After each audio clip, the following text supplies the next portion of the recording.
Welcome, Scorpio. Thank you for joining me for your monthly forecast for April for the Sun or the Ascendant.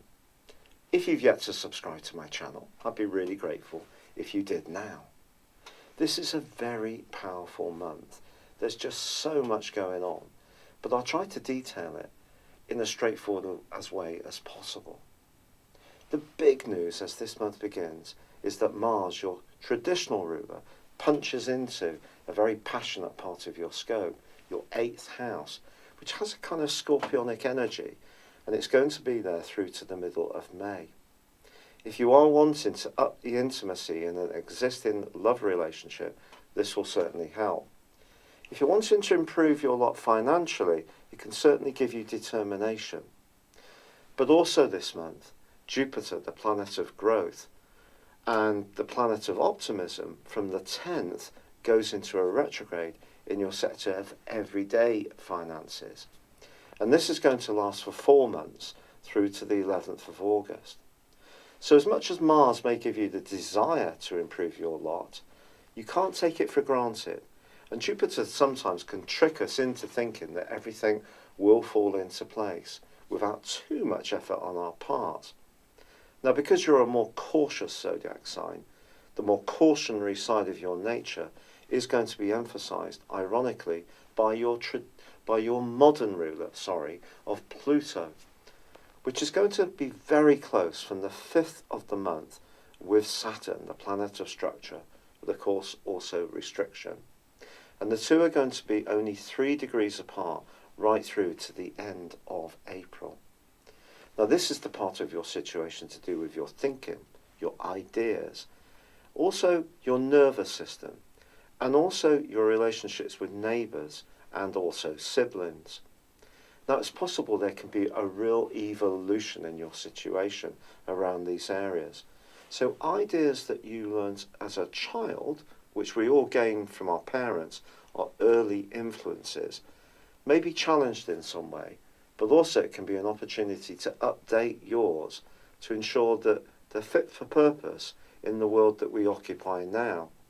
So if you have been holding on to some views that have been fairly stuck because you are a fixed sign and gain comfort from a degree of stability in your thinking and outlook, this actually can be a really uplifting process, but it may actually also be a bit testing, especially if you encounter someone who's just as firmly entrenched in their ideas as you.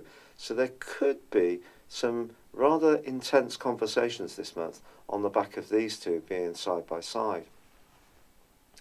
Now, in a lighter way, both Venus and Mercury are in a lovely sector of your scope, pretty well in terms of Mercury for the first 2 weeks of the month and through to the 20th in the case of Venus.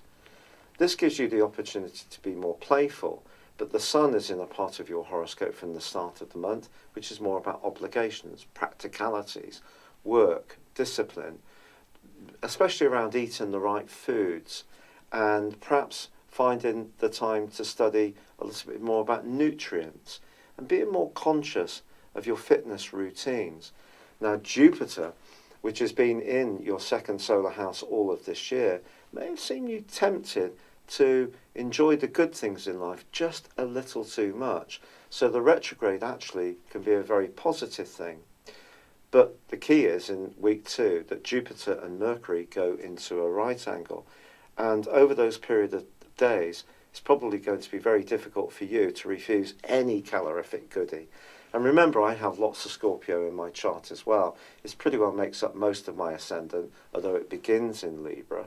So I have a very Scorpionic instinct too, and I think there may have been temptations. So Jupiter going into a rewind can be a check to that, along with the Sun asking for a little bit more virtuousness. Now, talking about health, Chiron, the planet of healing, has now relocated into the sign of Aries too, and this can be a real fillip for you, a real help. But there's another influence this month that I want to flag up to your attention. And that is the North Node, the point of destiny, which moved into your sister water sign of Cancer on the 7th of November last year. This is in opposition with Saturn all of this month. This suggests that when it comes to your ideas, your travel plans, your hopes to expand your horizons, you do need to have a real streak of realism in the way you approach everything. And if you're dealing with anyone over a negotiation or a contract or an agreement, it is going to be important to make sure that you're not hoping for something that's beyond what's really achievable and tangible.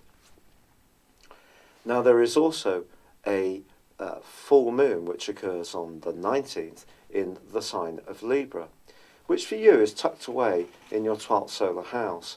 This is more challenging.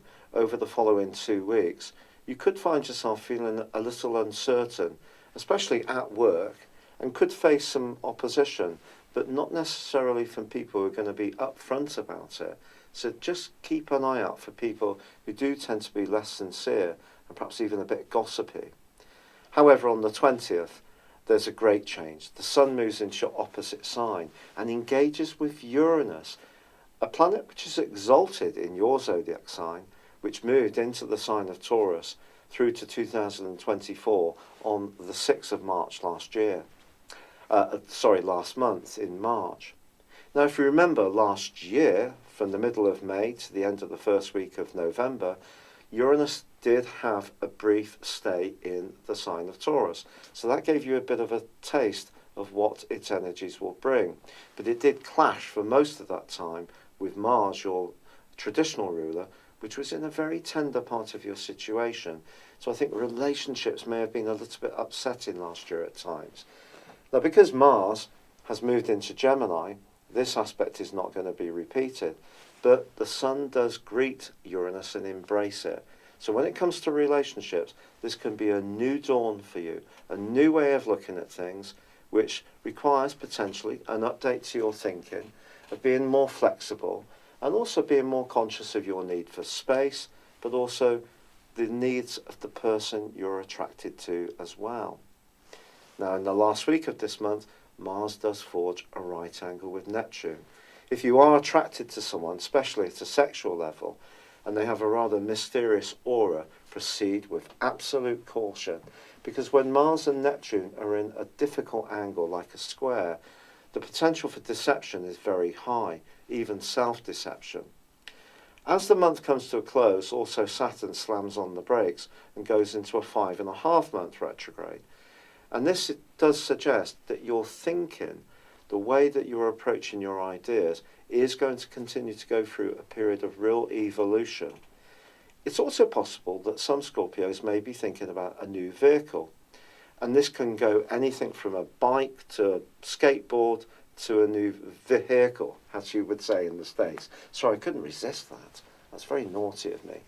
But if you do think about the implications, you may be thinking much more about resources, because Uranus moving into the sign of Taurus will get us all thinking much more keenly about ecological and environmental issues. And if you're very keen around those areas, your activism can really be activated to an even greater extent, or you can change some fundamental things in your everyday existence. So that's very exciting. So there's a lot to go for this month. And once Mercury moves on the 17th into Aries and Venus on the 21st into Aries, you can start to make some changes to the framework of your existence that you feel more comfortable with, that you feel more at peace with. And certainly being of obligation to others, helping others, supporting others, can be something that actually gives you a lot of fulfillment, particularly if you are looking for that new job or role in life. It's been a real pleasure being with you, Scorpio. If you've never had your personal horoscope produced, or not for some while, why not check out my offer beneath this video? If you get your character analysis produced and your 12-month personal forecast based on your time, date and place of birth, I will give you a 30% discount. But my forecasts use a form of prediction called directions, which is very much modern. This is where we take 1 degree, virtually, of every year of your life and advance your horoscope forwards and compare those positions with your current transits, planetary movements and also your natal chart. For example, my sun in Aquarius is now in Aries, and this provides a whole new level of understanding that goes way beyond your zodiac sign of just Scorpio. But for now, I'd love it if you would like or comment. Good luck and goodbye for now. Hello, thank you so much for watching my video.